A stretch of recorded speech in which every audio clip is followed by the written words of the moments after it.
Hey, I'm Michelle with Balanced Health. I'm a family nurse practitioner, and I've been offering medical weight loss programs for people for over the past year, and just now starting to add bioidentical hormone replacement therapy for women.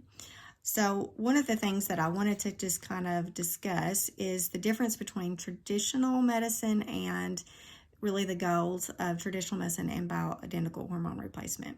Traditionally, hormones are given to treat a disease, whereas bioidentical hormone replacement is really given to do optimal health. So it's not really about preventing it or treating a disease, it's about prevention and just creating optimal health and feeling better.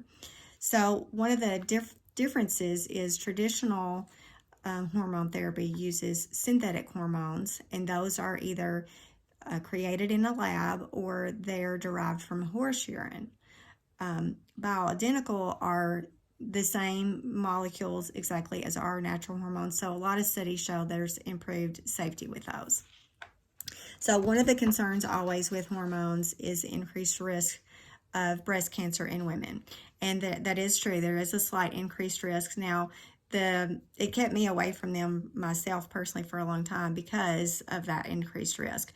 But when you really look at the studies, the increased risk is for women that are over the age of 60 when they start hormone therapy, or it's 10 years after they've been in menopause before they start it. So when you start, before, during menopause, or shortly thereafter, before the age of 60, then those risks are not as elevated. But certainly something you have to take into consideration. There's pros and cons to every medication, including an aspirin, so you have to look at all of those things. There is, like I said, there is increased risk.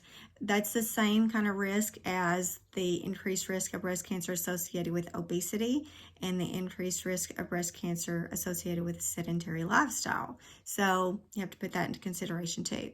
On the other hand, there are a lot of things that having the estrogen in our bodies helps prevent, and just to name a few of those.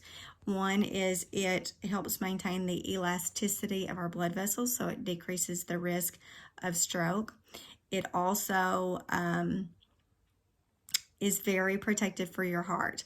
The number one killer of women is cardiovascular disease after menopause. And that's because after menopause, we don't have estrogen. So when we replace that estrogen, then our cardiovascular risk decreased drastically. So you have to, plus there's lots of other things, but all those things you have to weigh in the decision on whether or not it's right for you. So just wanted to give that update. If you have any questions, just let me know below.